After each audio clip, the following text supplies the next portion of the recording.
The black SUV didn't belong in this neighborhood where chain-link fences sagged under their own weight, and asphalt cracked into patterns that resembled dried riverbeds. Its polished surface caught the afternoon sun like a mirror, reflecting the peeling paint of Grace's garage with such clarity that the contrast became almost obscene. The engine's purr was barely audible, a whisper of precision engineering that seemed to mock the rattling compressors and wheezing hydraulic lifts that formed the soundtrack of her daily work.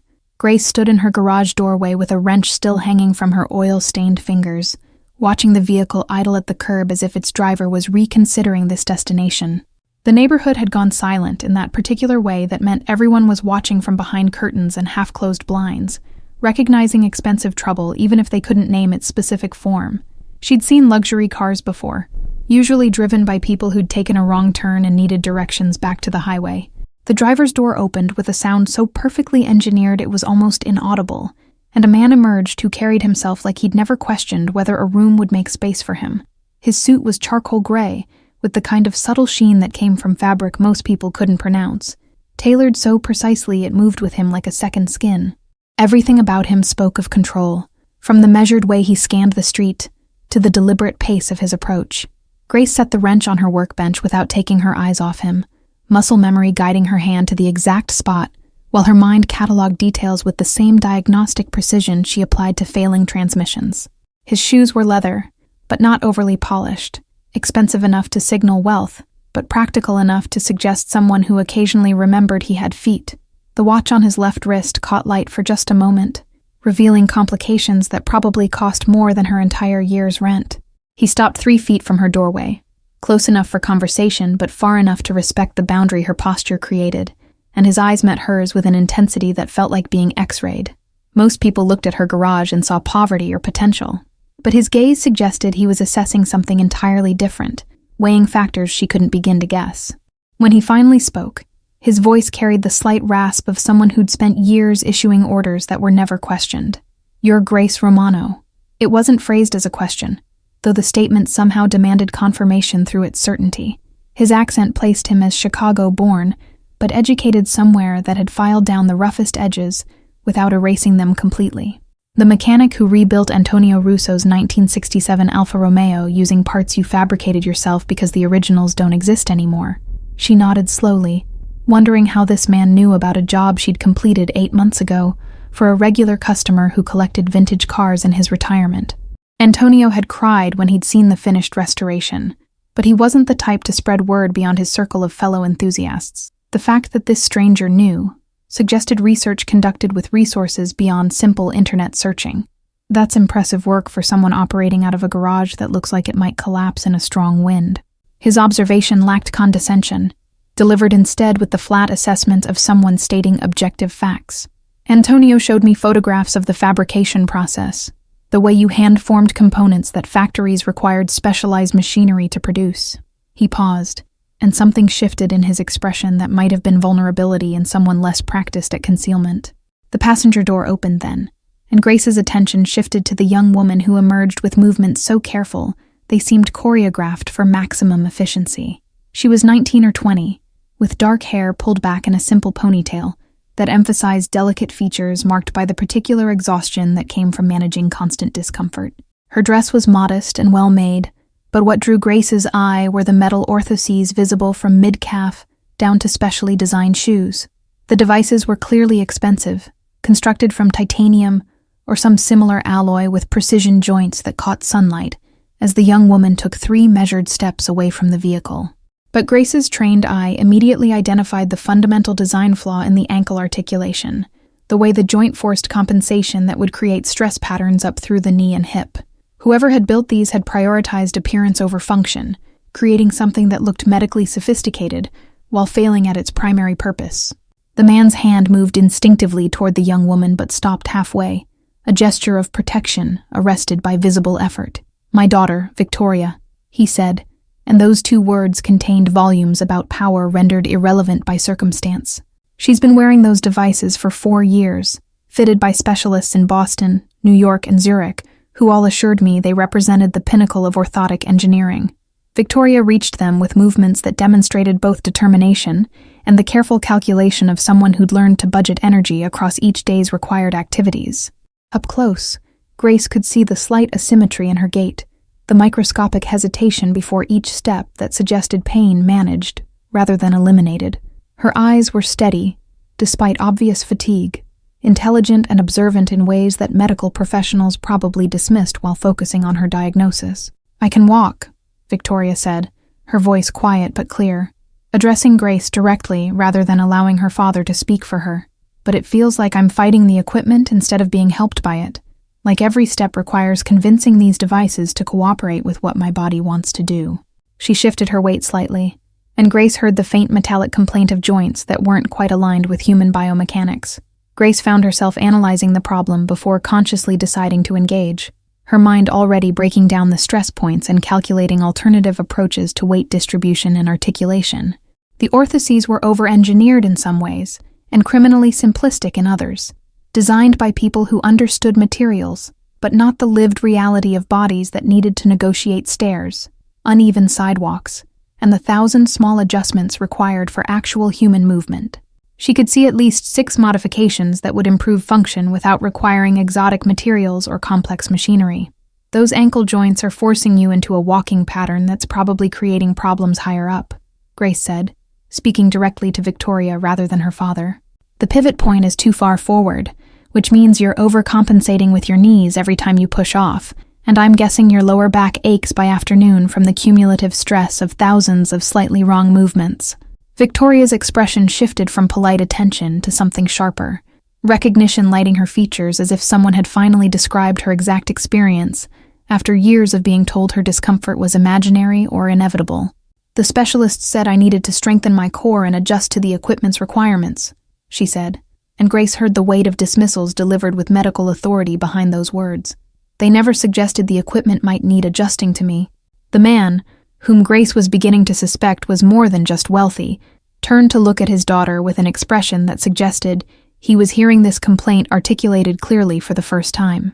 His jaw tightened in a way that made Grace suddenly very aware that this was someone accustomed to solving problems through application of resources or pressure.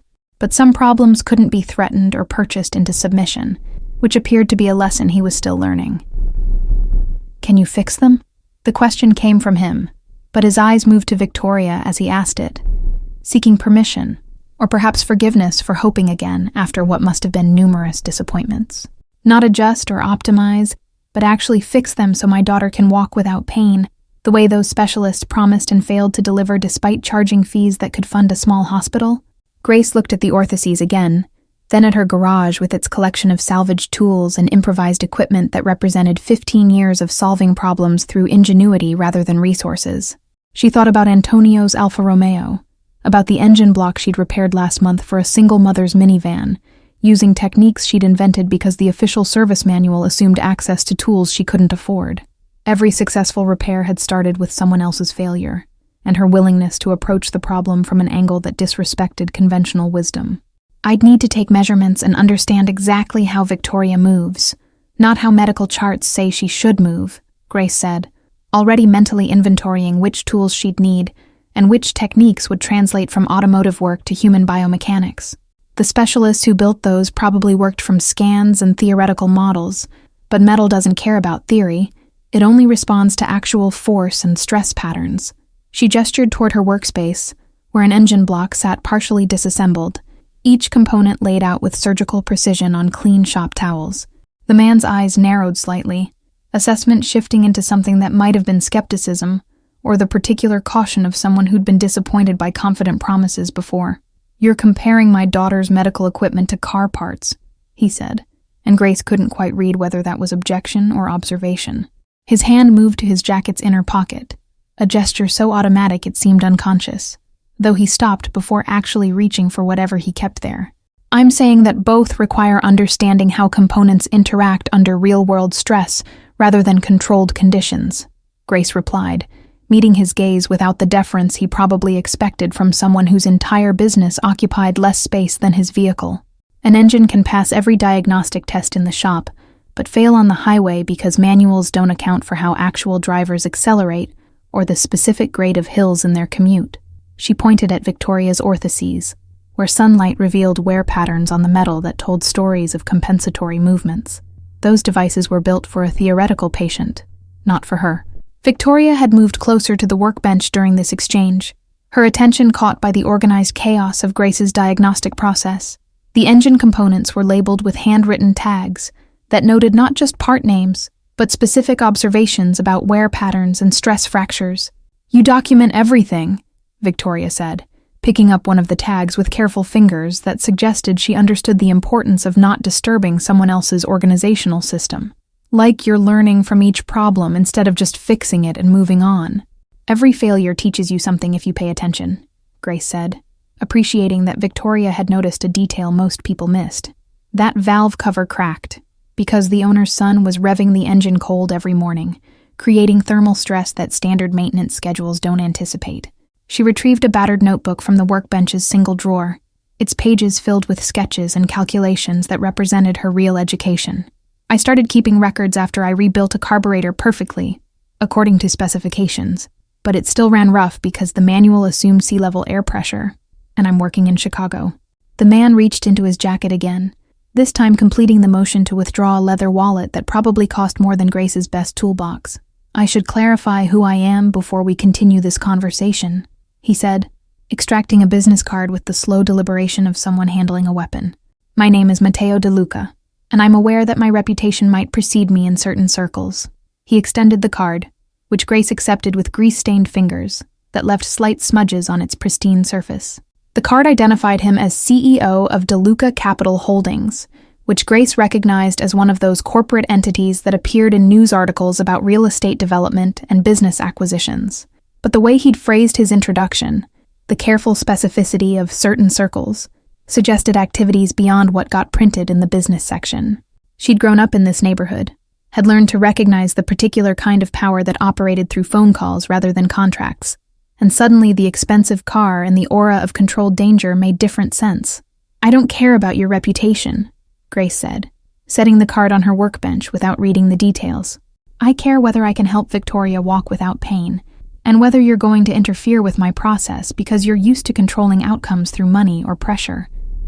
She crossed her arms, aware that this was probably the first time in years someone had spoken to Matteo De Luca with anything approaching directness.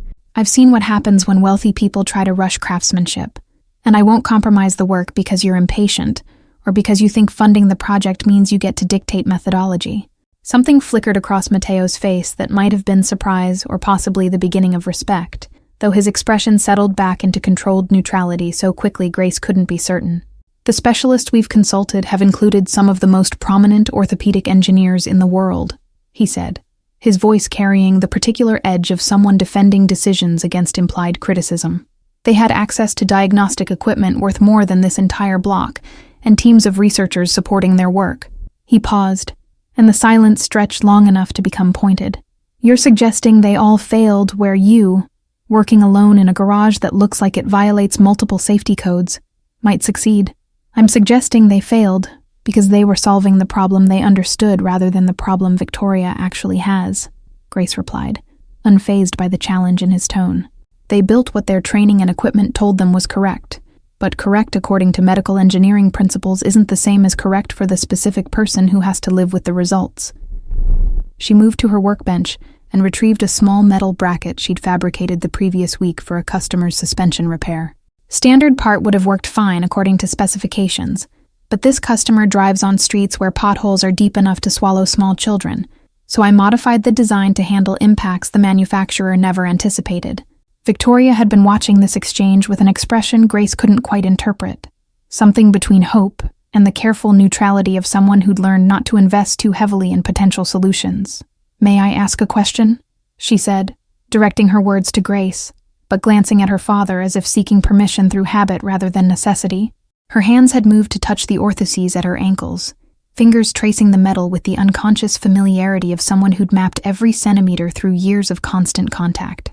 "You don't need to ask permission to ask questions," Grace said gently, recognizing the dynamic she'd observed between Matteo's protective instincts and Victoria's carefully cultivated independence. "If I'm going to work on equipment that affects your daily life, you have more right to interrogate my process than anyone else in this conversation." She pulled out a stool from beneath the workbench, offering it to Victoria with a gesture that suggested sitting was an option rather than a weakness. Victoria settled onto the stool with visible relief, a small acknowledgement that standing required more energy than she wanted to expend during extended conversation. The specialists always explained what they were going to do in terms I didn't really understand. Lots of technical language about biomechanical leverage and orthotic intervention protocols, she said, her words coming faster now as if releasing something long held back. Then they'd hand me the new devices and tell me to wear them for 6 weeks while my body adjusted. But it never felt like adjustment, just like management of a different kind of pain. She looked directly at Grace with eyes that demanded honesty rather than comfort. If you modify these, how will I know whether it's actually better or whether I'm just experiencing the temporary relief of change before settling into a new version of the same problems? The question demonstrated the kind of critical thinking that medical professionals probably found inconvenient in patients, the refusal to accept expert authority without evidence. Grace appreciated the skepticism because it suggested Victoria understood the difference between hope and realism. "We'll document your current movement patterns first," Grace said, already planning the assessment process. "I'll record how you walk, where the stress points are, what compensations you're making, so we have baseline data rather than subjective memory." She gestured toward the notebook on her workbench. "Then we'll make small modifications and test each one before proceeding to the next, so you can identify exactly what changes and whether those changes represent actual improvement or just novelty." Matteo had been silent during this exchange, his attention moving between Grace and his daughter, with the alertness of someone monitoring a situation for potential threats or disappointments. "You haven't asked about payment," he said finally, the statement carrying undertones of suspicion, as if Grace's failure to discuss fees suggested either stupidity or a different kind of trap. "The specialists we've consulted charged retainers that would cover your operating costs for a year, and they had facilities with staff and equipment that justified those fees." His hand moved again toward his wallet, the gesture almost reflexive. "What's your price for this work?" "I don't know yet, because I haven't assessed the full scope of what needs to be done," Grace replied, which was true, but also a strategic deflection of a conversation she sensed would become complicated. "I charge for materials and time at rates that let me keep this garage operating without taking advantage of people who are already dealing with enough difficulties." She met his gaze steadily, aware that honesty might be novel enough to be either refreshing or suspicious. "If I can't help Victoria, I won't charge you anything except maybe materials I can't return, and if I can help, we'll discuss fair compensation after you've seen results rather than paying up front for promises." The offer seemed to unsettle Matteo more than if she'd named an exorbitant price, his expression shifting through several configurations before settling on wary confusion. People in his world probably operated through contracts and leverage, everything negotiated and formalized before work began. Grace's willingness to proceed on good faith must have seemed either admirably naive or suspiciously calculated, a potential trap whose mechanism he couldn't quite identify. His fingers drummed once against his thigh, a small breach in his controlled demeanor that suggested internal debate about whether to walk away from something that defied his understanding of how transactions worked. "My father isn't used to people who don't want something from him," Victoria said quietly, speaking to Grace but clearly intending her father to hear. "Usually by this point in a conversation, someone has asked for a donation to their clinic or mentioned a research grant they're pursuing, or at least hinted that knowing him could be professionally beneficial." There was no accusation in her voice, just the tired observation of someone who'd watched this pattern repeat throughout her life. It makes him suspicious when someone treats him like a regular person instead of an opportunity. Grace's garage underwent a metamorphosis over the following week that happened in increments small enough that each individual change seemed insignificant until the accumulated effect became undeniable. The engine block that had occupied her primary workbench got moved to a corner where it sat covered with clean canvas, its repair postponed but not abandoned. In its place, Grace assembled tools borrowed from 3 different contacts: a jeweler's precision caliper set, a metalworking vise designed for small components, and a heat gun with temperature control accurate to within 5 degrees that belonged to an artist who shaped metal sculptures in a studio across town. She'd spent 2 full days just watching Victoria move, not in the clinical way of medical professionals with their gait analysis software and force plate measurements, but with the diagnostic attention she applied to engines revealing their problems through subtle vibrations and irregular sounds. Victoria walked back and forth across the garage floor while Grace observed from different angles, noting how the orthoses forced her weight onto the outer edges of her feet, and how she shortened her right stride by approximately 2 inches to avoid triggering sharp pain that she tried unsuccessfully to hide. The asymmetry cascaded upward through her posture, creating a slight rotation in her hips that probably went unnoticed by everyone except people trained to see mechanical stress patterns. On the third day, Grace had Victoria stand still while she measured and photographed the orthoses from every angle, her hands moving over the metal with the same careful attention she'd give to a cracked engine block that might shatter under pressure. The devices were beautifully crafted in their way, precision machined from titanium alloy, with joints that moved smoothly through their designed range of motion.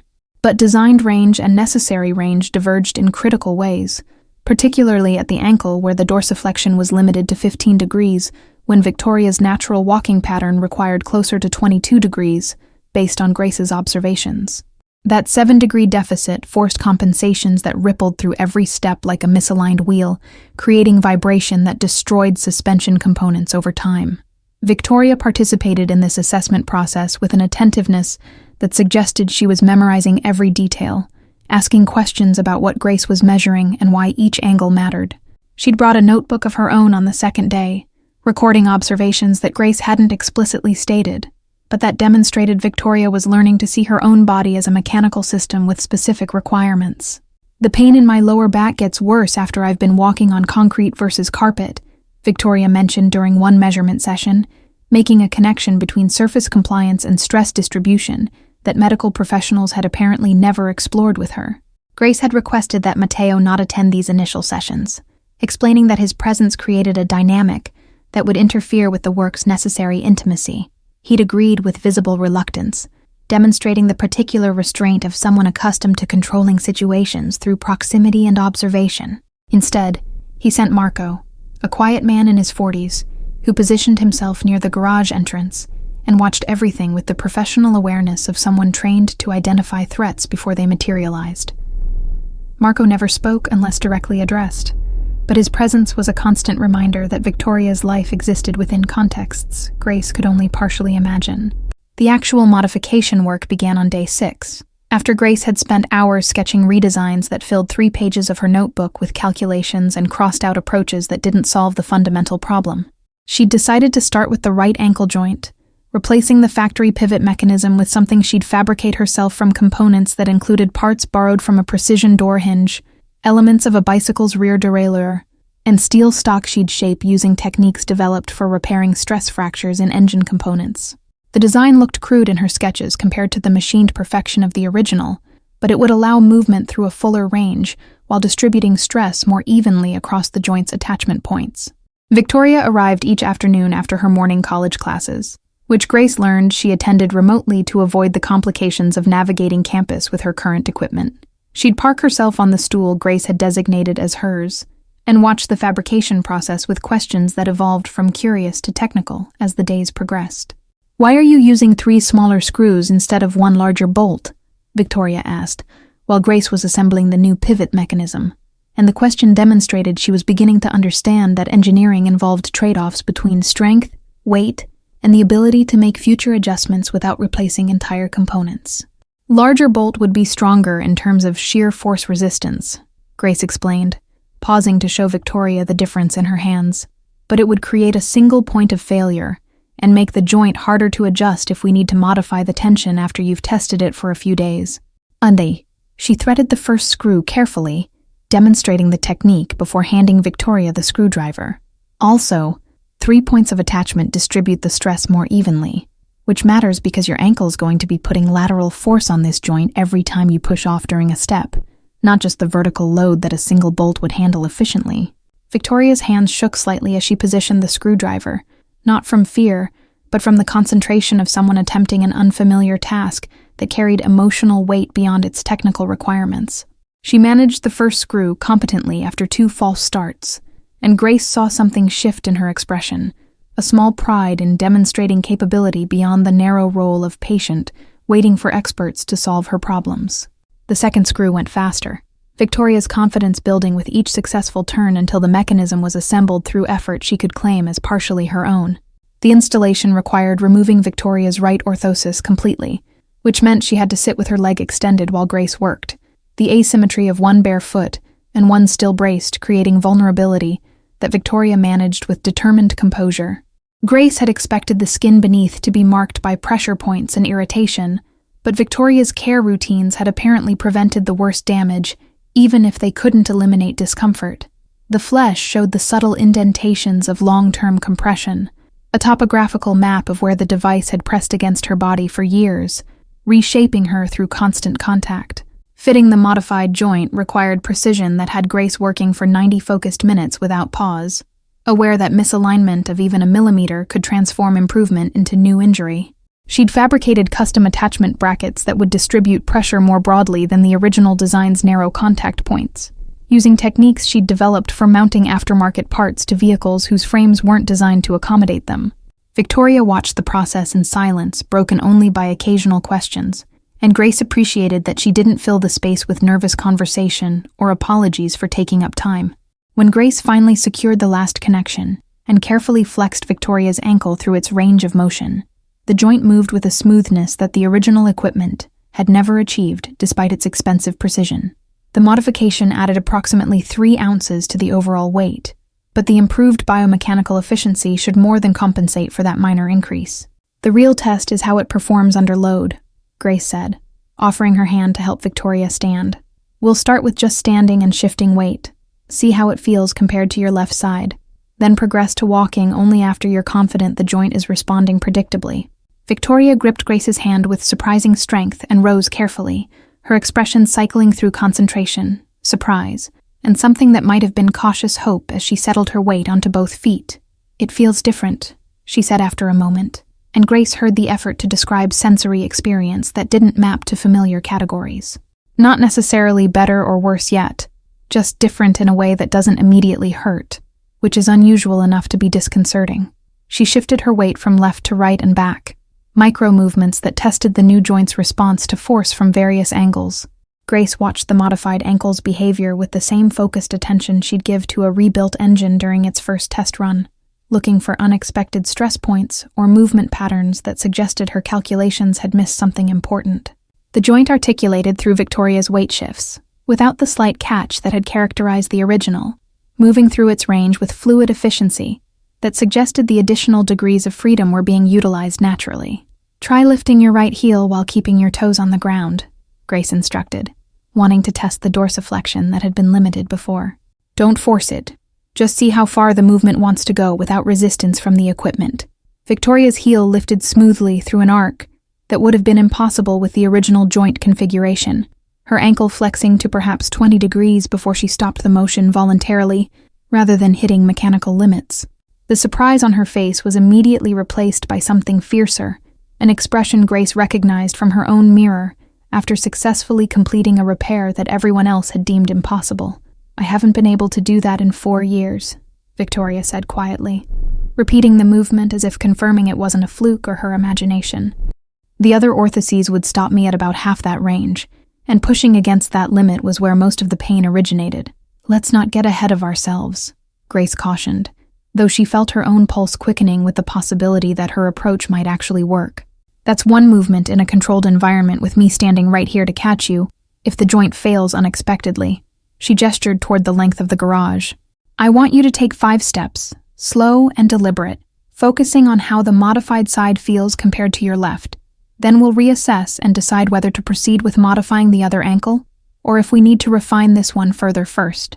Victoria nodded and took her first step with the modified orthosis, her right foot rolling through heel strike to toe off with a fluidity that the original equipment had never permitted, and Grace saw the exact moment when Victoria registered that the expected pain at push-off simply didn't arrive as anticipated. The second step came with slightly more confidence, the third with enough trust in the modification that her gait began to equalize between right and left sides. By the 5th step, tears were streaming down Victoria's face, though her expression remained focused on the technical task of walking, as if acknowledging the emotional dimension would break whatever spell had made this improvement possible. Marco called Matteo immediately, his voice carrying urgency that cut through whatever meeting the call interrupted, and within 20 minutes the black SUV returned with speed suggesting traffic laws were negotiable. Matteo emerged before his driver fully stopped, controlled demeanor fracturing to reveal the father beneath calculated authority. He froze when he saw Victoria walking toward the workbench, her gait fundamentally altered from the labored pattern he'd witnessed for years. Victoria completed her circuit and turned to face her father, and Grace watched recognition dawn across Mateo's features as he processed what the modification had accomplished. His hand rose toward his face in a gesture that might have become covering his mouth, but he arrested the movement and let his arm drop. The silence stretched 5 full seconds before he spoke, his voice rougher than before, stripped of usual control.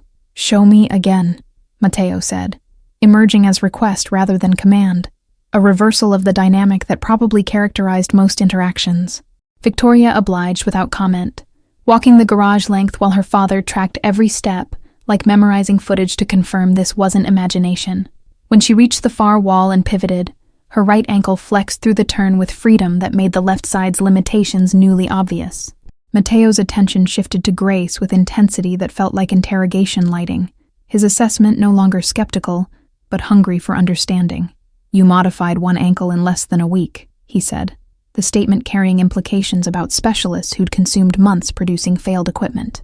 His jaw worked silently, processing anger at wasted time that couldn't be recovered regardless of money.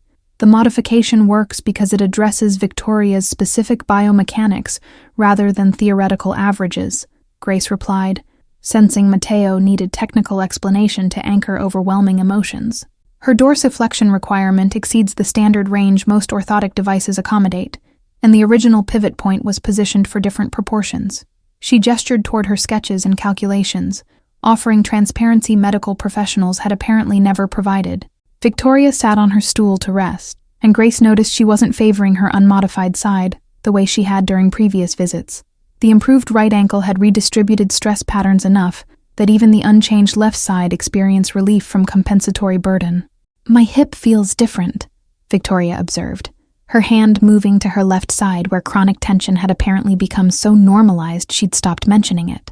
"That's the compensation cascade reversing," Grace explained, crouching to examine how Victoria's posture had shifted with one corrected foundation point. "Your body was twisting to accommodate the right ankle's limitations, which created tension up through your hip and lower back." She traced an invisible line from ankle to hip, making the connection visible. "Now that the right side can move properly, your left side doesn't have to overcompensate." Mateo watched this explanation with the focus of someone cataloging every detail for later analysis, his business acumen apparently translating into ability to absorb technical information. "How long before you can modify the left ankle?" he asked, and Grace heard both hope and the familiar impatience of someone accustomed to accelerating timelines through resource application. His fingers drummed against his thigh, that small tell of controlled anxiety she'd noticed before. "I need to see how Victoria's body adapts to the right side modification before changing the left," Grace said, refusing to be rushed despite understanding his urgency. Her gait is already adjusting, which means her muscle patterns and weight distribution are shifting in ways that will affect what the left ankle needs. She met his gaze steadily. Modifying both simultaneously would have been guessing at solutions rather than responding to observed requirements. Victoria nodded at this explanation, demonstrating the trust she'd developed in Grace's methodical approach over the week's assessment and modification process. The specialists always wanted to do both sides at once, because it was more efficient for their schedule, she said quietly, offering context that explained why previous attempts had failed. "They never suggested that my body might need different things at different times based on how I was actually moving." The comment landed on Mateo like physical weight, his expression cycling through emotions too quickly for Grace to identify individual components. He'd spent what must have been hundreds of thousands of dollars on specialists who'd prioritized their own convenience over his daughter's outcomes. The realization seemed to be reshaping his understanding of how power and money related to actual results in real time. "What do you need from me?" Mateo asked Grace directly, and the question carried undertones of someone attempting to regain some control over a situation that had escaped his usual parameters. "Equipment? Materials? Access to anything that would accelerate the process without compromising quality?" His hand moved toward his jacket pocket where his wallet presumably resided, that automatic gesture of someone whose first instinct was throwing resources at problems. Grace considered the offer carefully, recognizing that refusing all assistance might be pride rather than principle, but accepting wrong kinds of help could undermine the work's integrity. "I need Victoria here every day for the next week so I can observe how her gait evolves with the modified ankle," she said finally, establishing terms that centered the work rather than his money. "And I need you to not send specialists or doctors to evaluate my modifications until Victoria and I both agree the work is complete." The second requirement clearly caught Mateo off guard, his eyebrows rising slightly before his expression settled back into neutrality. "You don't want expert validation of your work?" he asked, genuine confusion breaking through his careful control for a moment. The concept of someone rejecting credentialing opportunities apparently didn't fit his model of how ambition operated in the world he knew. "I want Victoria's experience to validate the work," Grace corrected, gesturing toward where Victoria sat watching this negotiation with quiet attention. "Expert opinions matter when you're working from theory, but we're working from observed reality, which means Victoria's body will tell us whether the modifications succeed better than any specialist's assessment could." She paused. "After we're done, you can bring in whoever you want to examine the results, but not during the process." Matteo looked at his daughter, some silent communication passing between them that Grace couldn't fully interpret, but that seemed to involve Victoria's approval of these terms. Whatever he saw in her expression apparently satisfied him because he nodded once, decisive. "Every day for the next week," he confirmed, committing to parameters he couldn't control. "Marco will drive her and wait, but he won't interfere unless there's a safety concern." Victoria returned the following afternoon with a backpack containing her laptop and textbooks, having apparently decided that if she needed to spend hours at the garage daily, she'd combine the time with her remote coursework. She settled onto her stool and opened an engineering textbook that Grace recognized from her own abbreviated attempt at community college, 15 years prior. "Biomechanics and Human Motion," Victoria said when she noticed Grace's recognition. "I'm taking it as an elective even though it's not required for my computer science major." "You're studying the theory behind what we're doing practically," Grace observed, appreciating the parallel approach to understanding that combined abstract principles with hands-on application. "That textbook probably has charts showing the standard ranges of motion we've been exceeding with your modification." She wiped her hands on a shop rag and moved closer to see which chapter Victoria had opened. The page showed diagrams of ankle joints with angles marked in degrees, the kind of standardized anatomical illustration that medical device manufacturers probably used when designing orthotic equipment. Victoria's finger traced one particular diagram, her brow furrowed in concentration. "According to this, the ankle should dorsiflex between 10 and 20 degrees during normal walking," she read aloud. "But you measured mine at 22 degrees, which this chart would classify as hypermobile or pathological." "That chart shows averages derived from large population studies," Grace said, settling against the workbench beside Victoria to examine the textbook more closely. "It's useful for understanding general principles, but it can't account for individual variation that falls outside the standard deviation." She pointed at the footnote beneath the diagram. "See where it says normal range with an asterisk? That asterisk is doing a lot of work hiding the fact that normal is statistical construct rather than biological imperative." Victoria's expression shifted as she absorbed this distinction, her education in computer science apparently having prepared her to understand how data modeling worked and where it failed. "So the specialists built my orthoses to accommodate the textbook average rather than measuring what my specific body actually needed," she said, translating the abstract concept into her concrete experience. "They were optimizing for the wrong variable because they assumed the chart defined correct, rather than just described typical." "Exactly," Grace confirmed, pleased that Victoria was developing framework for understanding why her approach succeeded where expensive specialists had failed. "Your body isn't wrong for needing 22 degrees of dorsiflexion. The equipment was wrong for limiting you to 15, because that's what the standard called for." She paused, considering how to articulate the deeper principle. Medicine and engineering both love standards because they make manufacturing and treatment protocols scalable. But individual human bodies didn't read the manual before deciding how they needed to move. Over the following days, Victoria's presence in the garage transformed from patient observation to active participation in ways that surprised both of them. She asked if she could help organize Grace's component inventory, then spent an entire afternoon creating a cataloging system that used principles from database design to track parts by type, size, and source. The resulting organization made Grace's workspace noticeably more efficient, while giving Victoria tangible contribution to the project beyond being its subject. Grace began explaining her thinking process out loud, while fabricating the left ankle modification, treating Victoria as collaborator rather than audience in ways that acknowledged her growing technical understanding. "I'm using slightly different alloy composition for your left side because we've learned from the right side's performance," Grace said, while heating metal for forming. "The right ankle joint handled lateral stress better than I expected, which means I can reduce material thickness here by 0.5 millimeters without compromising strength, making the overall device lighter.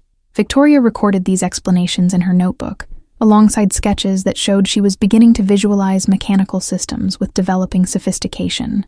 She'd started bringing questions from her biomechanics textbook that related to what Grace was doing, creating dialogue between theoretical knowledge and practical application.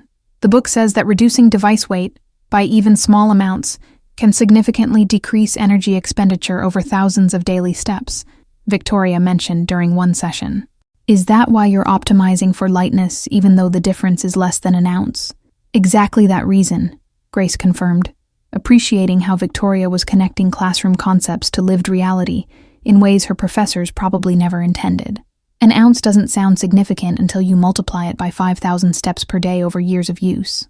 She held up the thinned metal piece, light catching its surface.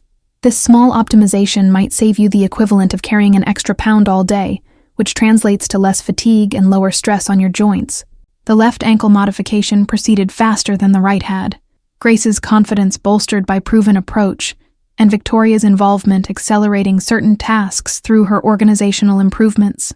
But Grace maintained the same methodical care, refusing to rush steps that required precision, even as Matteo's daily phone calls to Marco suggested growing impatience with the timeline. Victoria apparently intercepted these calls on the fourth day, because Marco's phone stayed silent afterward, and Matteo didn't appear at the garage until Grace sent word through Victoria that the work was complete. The morning Grace finished the left ankle modification, she arrived at the garage 2 hours before Victoria's usual time to test every joint and connection point under stress conditions that simulated walking forces. She'd fabricated a simple rig from weighted springs that let her cycle the ankle through flexion thousands of times, while monitoring for stress fractures or connection failures that might not appear during initial installation. The device passed every test, but Grace's stomach still churned with anxiety about the difference between mechanical success and human outcome. Victoria arrived at her scheduled time to find Grace sitting on the floor beside both completed orthoses, which gleamed under the garage's fluorescent lights like sculpture rather than medical equipment. The modifications had transformed the devices from purely functional medical apparatus into something that balanced engineering precision with almost artistic attention to how form related to purpose. Every curve served biomechanical function, but the overall effect suggested care beyond mere technical competence. "They're beautiful," Victoria said quietly, crouching beside Grace to examine the devices with hands that trembled slightly, despite obvious effort at control. Her fingers traced the new ankle joints, feeling the smooth articulation that replaced the original's mechanical resistance. The specialist versions always looked like medical equipment trying to hide what they were, but these look like they're supposed to exist exactly as they are. Grace hadn't considered aesthetics during the modification process, focused entirely on function, but Victoria's observation made her see the devices differently. "I suppose I built them the way I approach engine rebuilds," she said, picking up the right orthosis to examine it with fresh perspective. "There's no point hiding what something is, so you might as well make the engineering visible and let the quality of work speak for itself rather than disguising it." The philosophy seemed to resonate with Victoria, who nodded slowly while continuing her tactile exploration of the modifications. "The specialists always apologized for how the devices looked, like they were embarrassed I had to wear visible equipment," she said, old frustration bleeding through her usual measured tone. "They kept promising newer versions would be more discreet, as if the problem was other people seeing them rather than the devices not working properly. People who focus on hiding something usually aren't confident it works well enough to withstand examination," Grace observed, articulating a principle she'd developed over years of standing behind her repairs. She met Victoria's gaze directly. "These modifications will be visible, and anyone who knows anything about biomechanics will be able to see exactly how they function, which means the work needs to be good enough to survive scrutiny rather than hidden behind cosmetic covers." Victoria's expression shifted into something fierce and determined, the careful neutrality she usually maintained burning away, to reveal the person underneath who'd spent years being told to accept and accommodate, rather than demand better. "I want to try them," she said, the statement carrying weight of decision that went beyond simply testing equipment. Both sides together, the way you designed them to work as a complete system, rather than isolated modifications. Grace had planned a more gradual approach, letting Victoria adapt to the left side modification before attempting bilateral function. But she recognized the look of someone who needed to know immediately rather than enduring Yanchang uncertainty. "We'll do it carefully," she said, retrieving the devices and gesturing for Victoria to sit on the padded bench Grace had borrowed specifically for this moment. "I'll help you with the initial fitting, and we'll test standing before attempting any steps."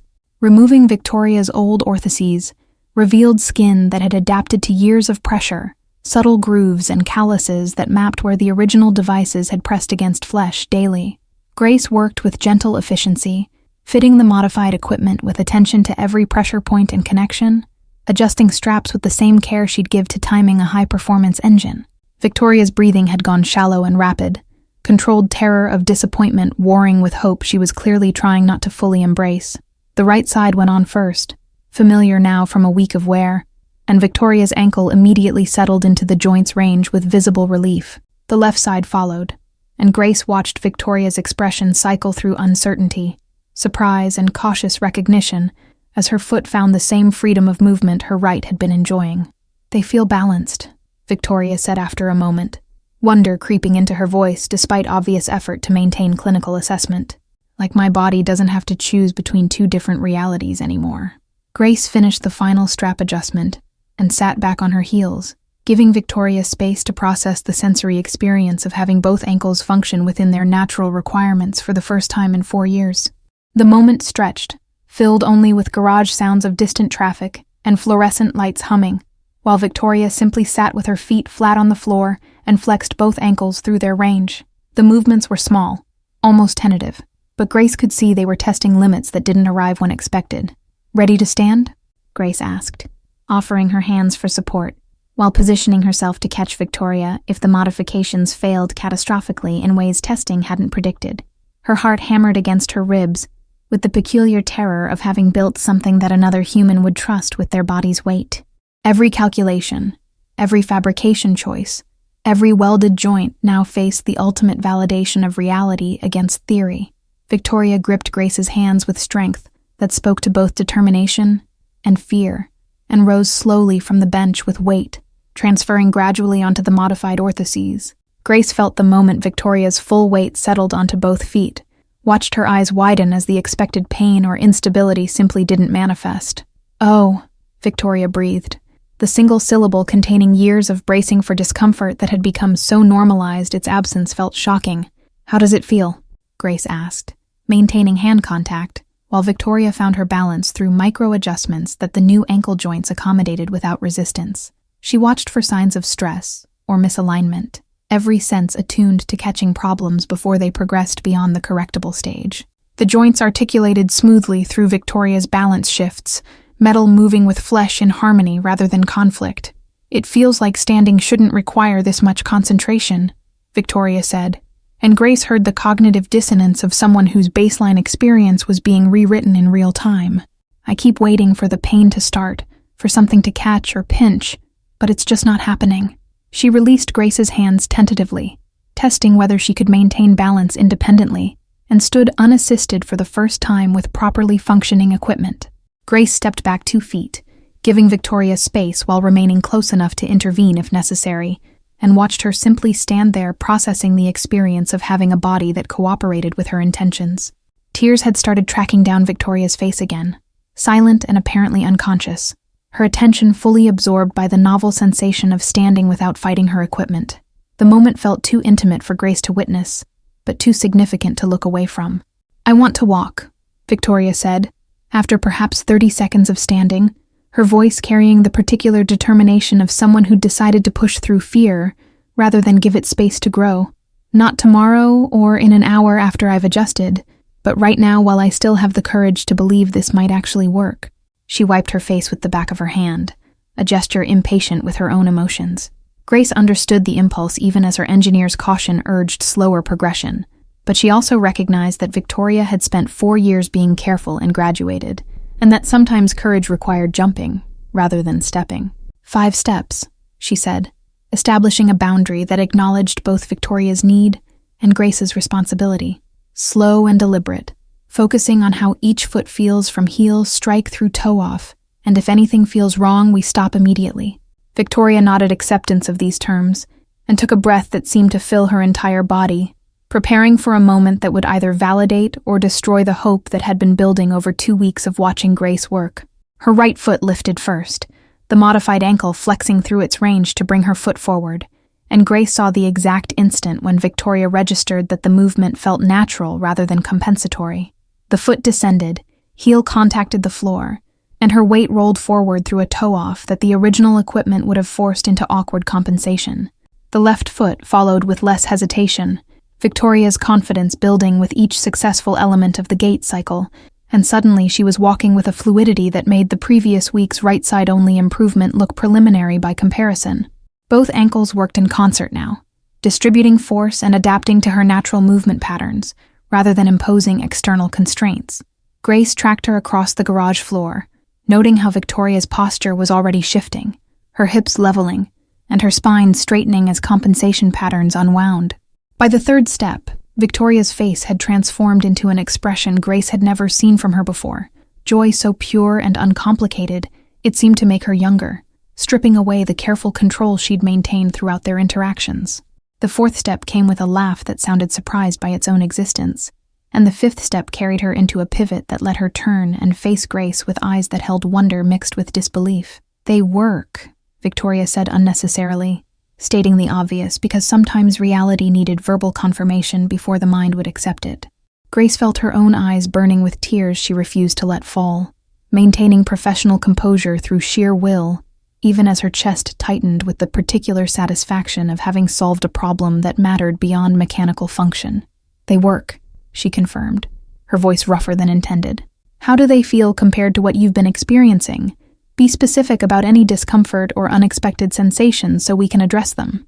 "Everything feels wrong because nothing hurts," Victoria said, the paradoxical statement perfectly capturing the cognitive adjustment required when baseline expectations got fundamentally altered.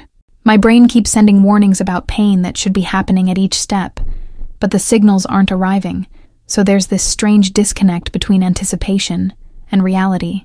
She took 3 more steps, experimenting with different speeds and weight distributions. "My lower back feels loose in a way I'd forgotten was possible. Like tension I didn't even know I was carrying is just dissolving." The technical assessment was exactly what Grace needed, confirming that the modifications were functioning as designed while revealing secondary effects that validated her biomechanical analysis. "That's the compensation cascade unwinding," she explained, watching Victoria continue to explore her new range of movement. "Your back was constantly tensing to stabilize the instability your ankles were creating, and now that foundation is solid, your body doesn't need to maintain that defensive pattern." Victoria walked the garage's length 3 more times, each circuit showing more confidence and less conscious thought, as her nervous system began accepting this new reality as normal rather than temporary miracle. Her gait was approaching symmetrical, both sides working together rather than one compensating for the other's limitations. Grace documented everything with her phone's camera, creating record of this first sustained walk that they could analyze later for any subtle issues that might not be immediately apparent. Marco had been maintaining his post near the entrance with professional invisibility, but Grace noticed his hand move to his phone moments before the black SUV appeared at the curb. Matteo must have been nearby, waiting for the call that indicated readiness, because his arrival came too quickly to have traveled from any distance. He emerged from the vehicle already in motion, his controlled composure visibly straining against whatever emotions were demanding expression beneath the surface. He stopped in the garage entrance, framed by the doorway's rectangle of sunlight that made him a silhouette for a moment, before his eyes adjusted to the interior lighting.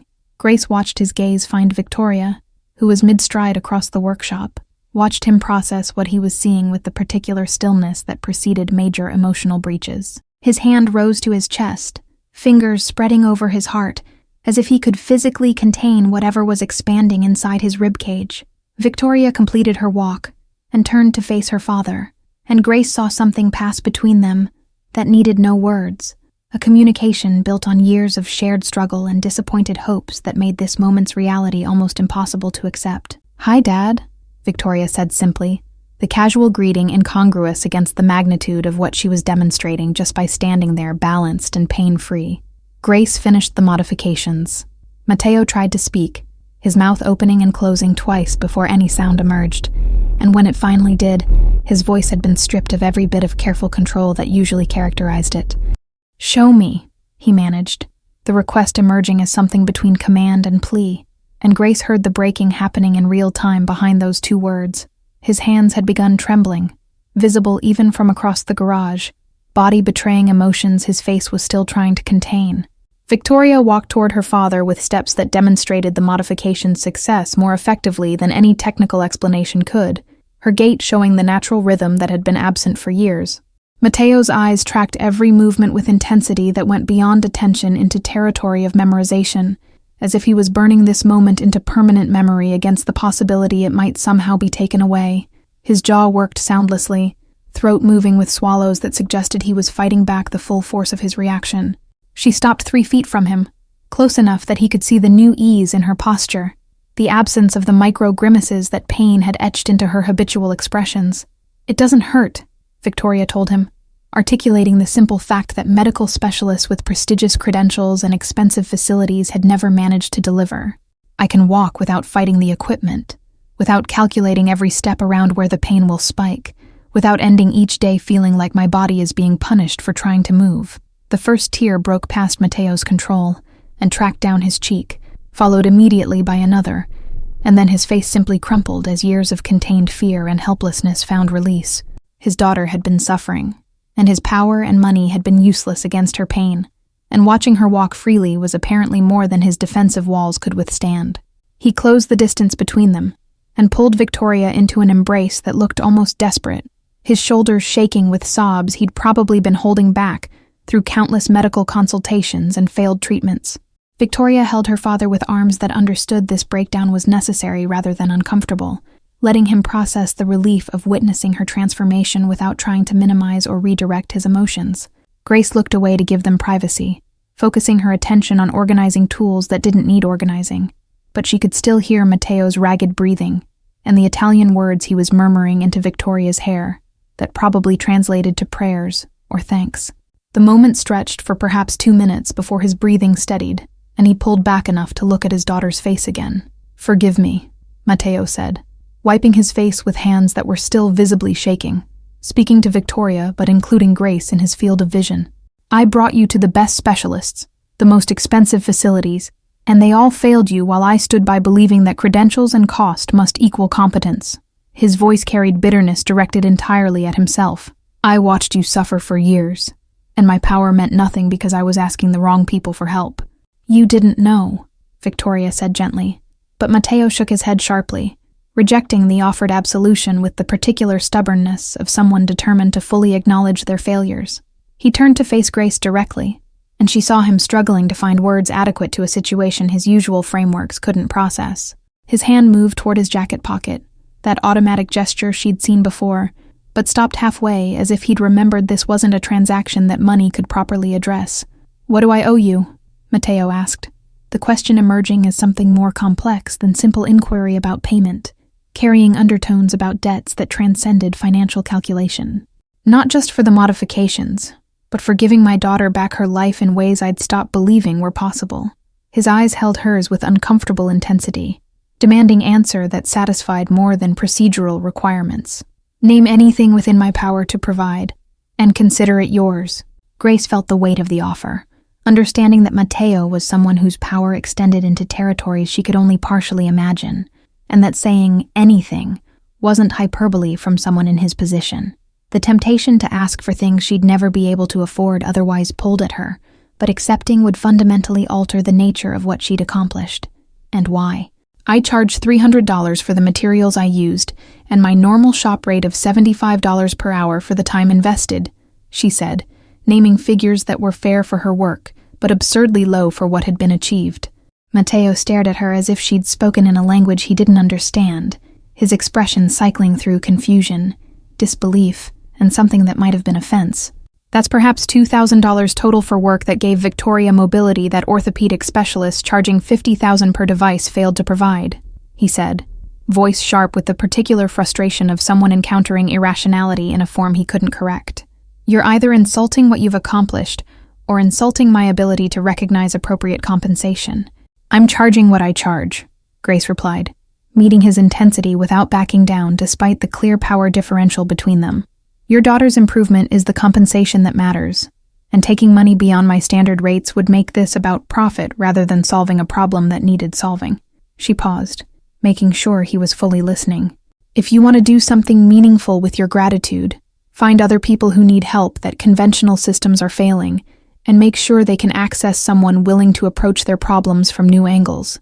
The suggestion landed differently than Grace expected, Mateo's expression shifting into something calculating as his business mind apparently engaged with the concept of systematic intervention, rather than individual transaction.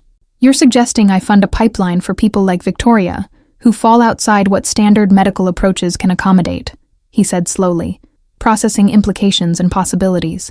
Using the model you've demonstrated here, finding capable people who work outside conventional credentialing systems and connecting them with patients, the system has failed.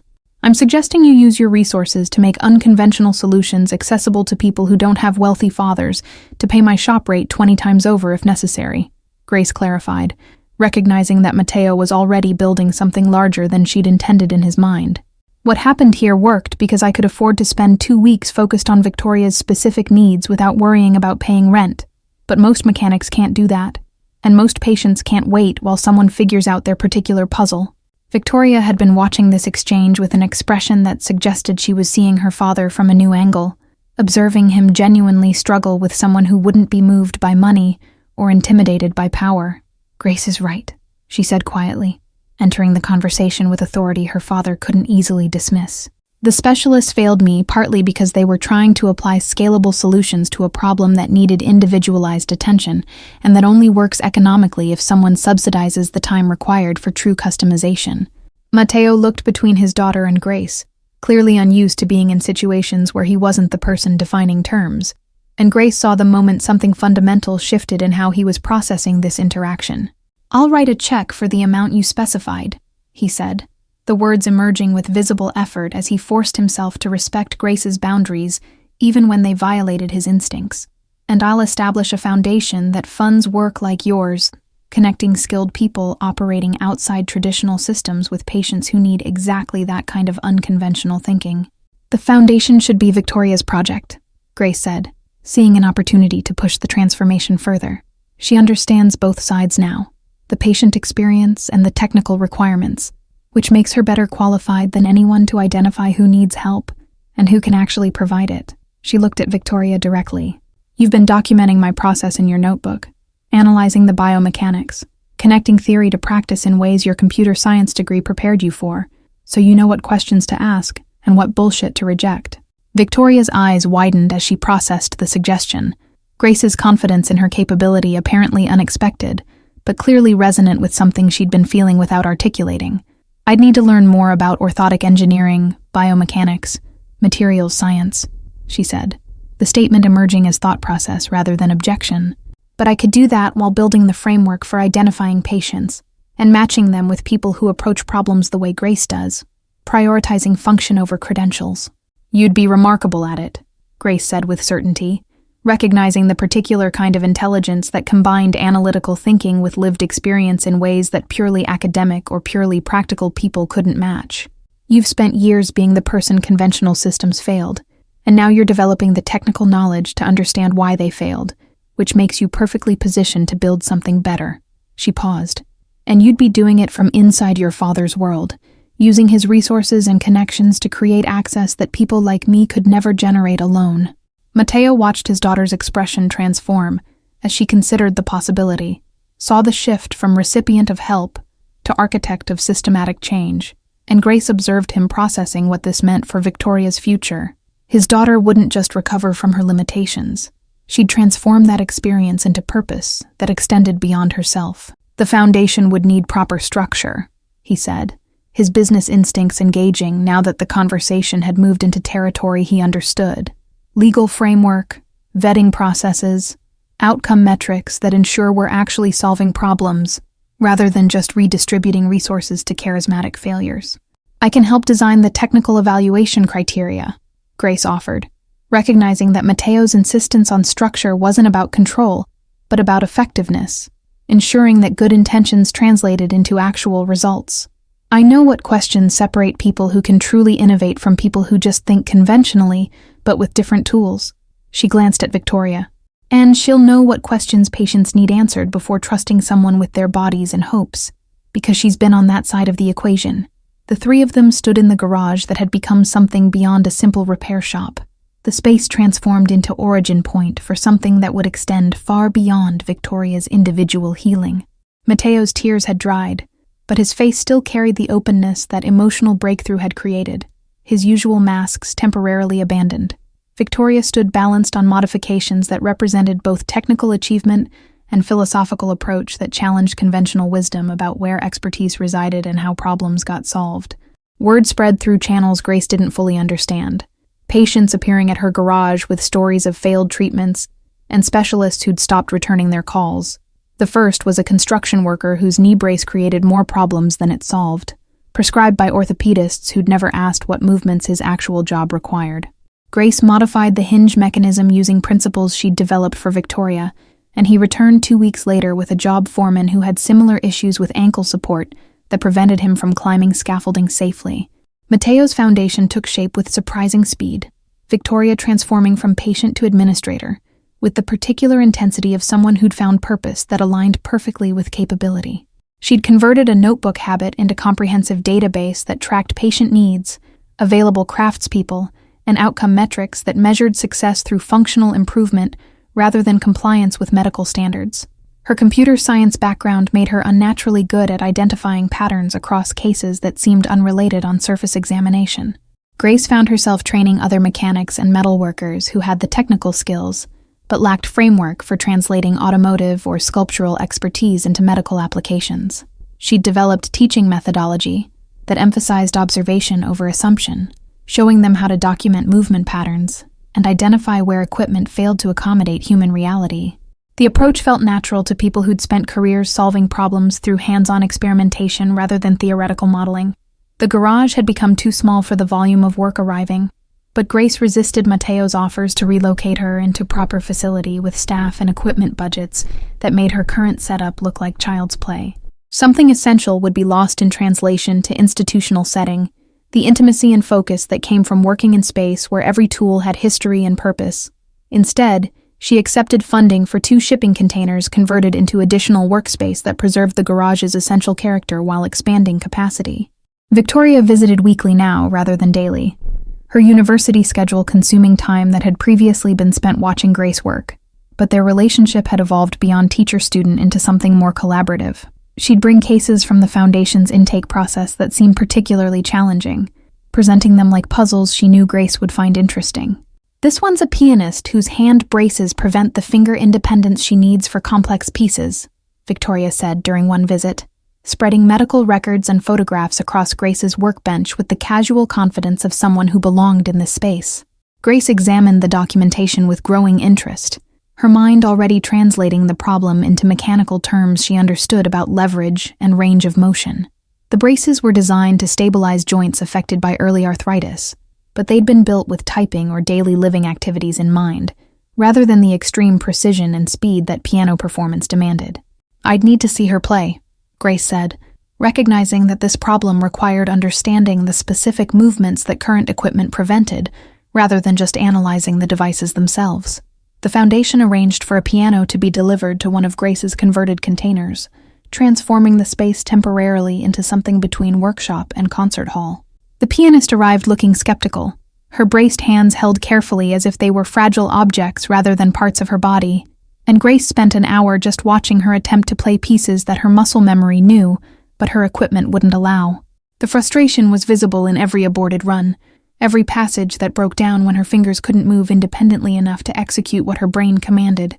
Grace recorded everything from multiple angles, then spent 3 days fabricating new braces that used principles borrowed from bicycle cable housing and guitar string mechanisms to allow finger independence while still providing the joint stability that prevented pain.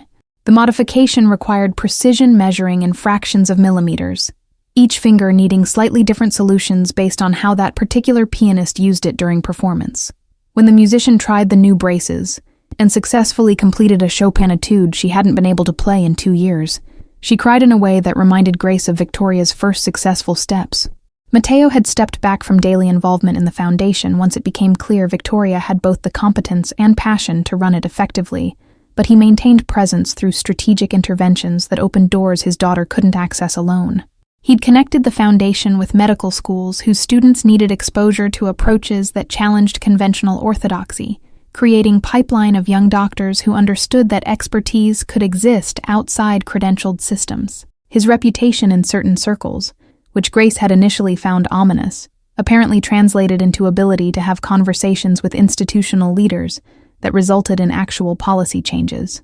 The transformation in Matteo himself was perhaps as significant as anything the Foundation accomplished through its direct work. He'd redirected portions of his business empire's resources toward manufacturing equipment designed using principles the Foundation's work had validated, creating products that prioritized individual customization over mass production efficiency.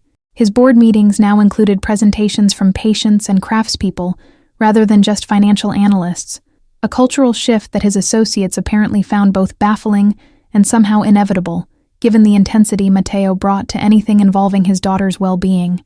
Grace maintained boundaries around her time and energy that Matteo's money couldn't breach, continuing to accept only cases that genuinely interested her and refusing to scale her operation beyond what she could personally oversee.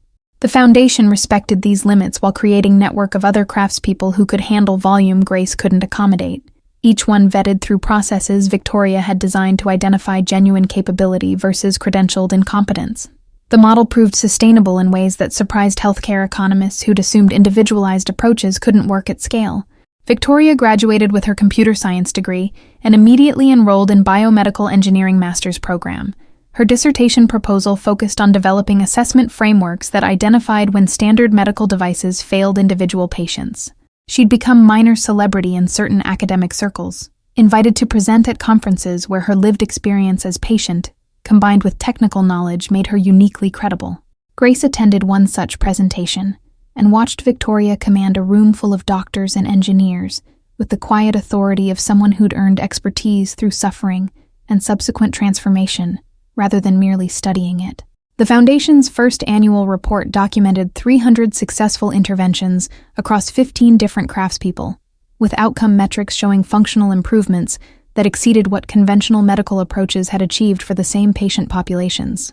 Matteo had framed the report and hung it in his office, Victoria told Grace, positioned where he'd see it first thing every morning as reminder of what became possible when power served purpose beyond accumulation.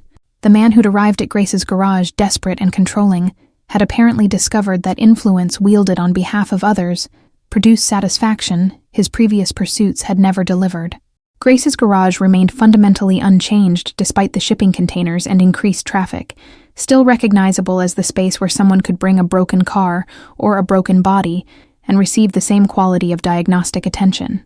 She'd hired one assistant, a young woman who'd dropped out of engineering school because professors couldn't understand why she wanted to work with her hands instead of pursuing research positions. The assistant learned quickly, demonstrating the particular intelligence that combined theoretical understanding with practical intuition in ways formal education often failed to develop. A medical journal contacted Grace, requesting an interview about her methodology, and she initially declined before Victoria convinced her that documentation served purposes beyond personal recognition. The article focused on questions about where expertise resided and how medical systems could accommodate approaches challenging conventional hierarchy. Response from medical establishments was mixed. Some practitioners intrigued, while others dismissed the work as anecdotal success. Patients read the article differently, seeing validation of experiences they'd been told were impossible when standard treatments failed them. The Foundation's intake requests tripled within a month, overwhelming Victoria's triage systems until she hired staff for initial assessments. Grace spent one day weekly consulting remotely, using video calls to observe movement patterns and suggest approaches. An orthopedic conference invited Grace to present, offering speaking fee exceeding her typical monthly income. The presentation hall held 300 doctors, engineers, and researchers, expecting either revolutionary technique or dismissible charlatan. Grace showed videos of Victoria's first steps, the pianist's Chopin etude, the construction worker returning to scaffolding. The question session revealed the chasm between Grace's approach and conventional medical thinking. "You're essentially practicing medicine without a license," one surgeon said, hovering between accusation and confusion. Grace had anticipated this and prepared response that Victoria helped refine. "I'm practicing mechanical engineering on devices that interface with human bodies," Grace replied calmly. "I'm not diagnosing or prescribing. I'm observing how equipment fails to accommodate the specific human using it. She paused. If modifying a brace requires medical license, so should manufacturing one. The logic caught her questioner off balance, and several audience members nodded. Another hand rose, belonging to younger doctor whose body language suggested genuine curiosity. How do you determine when a problem exceeds your capability? She asked. Grace appreciated the nuance, recognizing someone who understood defending alternatives didn't require rejecting all conventional wisdom. I start by asking what existing equipment should accomplish, and whether it's actually accomplishing that for this specific person. She pulled up a slide showing her assessment checklist. The presentation's reception was positive enough that 2 medical schools invited Grace to conduct workshops for students. She accepted on condition Victoria co-teach, recognizing her perspective as patient and administrator, provided context Grace couldn't deliver alone. The workshops became annual events, gradually shifting how some students thought about treatment protocols. Matteo attended from the back row where he thought he was inconspicuous, though his suit and Marco's presence marked him as different. He approached afterward with expression Grace read, as pride mixed with recognition. You made them uncomfortable in exactly the right ways, he said quietly. Victoria watched from the front row, recording on her laptop while tracking social media responses. You're trending in orthopedic circles, she told Grace afterward, showing debate about credentialing versus competence filling her phone screen. Some hate what you represent, but smart ones are asking right questions. The Foundation's work attracted healthcare policy researchers interested in cost-effectiveness analyses comparing individualized craft interventions to standard medical device prescriptions. Preliminary data suggested Grace's approach, despite requiring more time per patient, actually cost less overall when accounting for failed treatments. Matteo quietly funded the research through channels keeping his involvement invisible. Grace returned to Chicago and her garage with relief, the conference experience valuable but exhausting. She'd been away 3 days, and her workbench had accumulated projects pulling her attention back into practical work. A teenager's arm brace needed adjustment, an elderly man's walker required modification, and someone had dropped off leg prosthetic. The prosthetic represented new territory since Grace had primarily worked with braces and orthoses rather than replacement limbs, but mechanical principles looked familiar enough for confident attempt. She photographed it and sent images to Victoria with questions about prosthetic expertise in the Foundation's network. Within an hour, Victoria had connected her with Seattle prosthetist, experimenting with similar customization approaches. They spent 2 weeks exchanging designs remotely, building prototype that combined both their expertise. The patient who'd dropped off the original prosthetic returned for fitting and walked out with improved gait. Grace added the prosthetist to her informal network of specialists she could consult when cases exceeded her individual expertise. This collaborative approach became foundation principle that Victoria formalized into consultation protocols, ensuring craftspeople could access expertise without compromising individualized attention. The network grew organically, specialists recommending others whose approaches aligned with Foundation's philosophy. 2 years after Victoria's first steps with modified orthoses, Grace received a call from a journalist working on documentary about healthcare innovation and wanted to feature the Foundation's work. She'd declined similar requests before, protective of her privacy, and skeptical of media's tendency to sensationalize or simplify complex stories. But this journalist had spent months researching and demonstrated understanding that went beyond surface-level inspiration narratives. Grace agreed on condition that Victoria be central to the story rather than herself, recognizing that her role was ultimately just catalyst for transformation that extended far beyond one mechanic's garage. The documentary crew spent a week filming at the garage, capturing Grace's process with patient who'd been living with poorly fitted back brace that created more problems than it solved. They recorded assessment, fabrication, testing, and final fitting across multiple days, showing the methodical care that separated effective modification from hopeful tinkering. The patient's relief when the adjusted brace actually supported her spine without creating pressure points made for powerful footage that required no dramatic narration to convey its significance. Victoria's segments were filmed at the Foundation's modest office, where she walked viewers through the database systems she'd built for tracking patients and craftspeople, explaining the vetting process that separated capable innovators from well-meaning amateurs. She spoke about her own experience with clinical detachment until the interviewer asked her to describe her first steps with Grace's modifications, and suddenly the professional distance dissolved into raw emotion that made clear this work was personal before it became systematic. Grace gave me my body back, Victoria said simply. tears streaming down her face despite obvious effort at composure. And now we're trying to do that for everyone the system has failed. Mateo's interview happened in his office, surrounded by evidence of legitimate business empire that the documentary was careful to present, without emphasizing the less conventional aspects of his influence. He spoke about watching his daughter suffer while specialists failed her, about the helplessness of having resources that couldn't solve the problem that mattered most. "I thought I understood power," he said, voice thick with emotion that 2 years hadn't diminished. "But power means nothing when your child is in pain and you can't fix it." He paused, composing himself. "Grace taught me that sometimes the solution comes from the last place you'd think to look, from someone working in a garage who doesn't have credentials but has something more important, the ability to see what's actually wrong rather than what textbooks say should be wrong."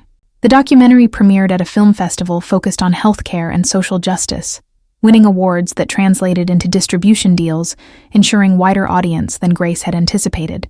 She attended the premiere reluctantly, sitting between Victoria and Mateo in theater, filled with medical professionals, patients, and activists, who gave standing ovation when the credits rolled.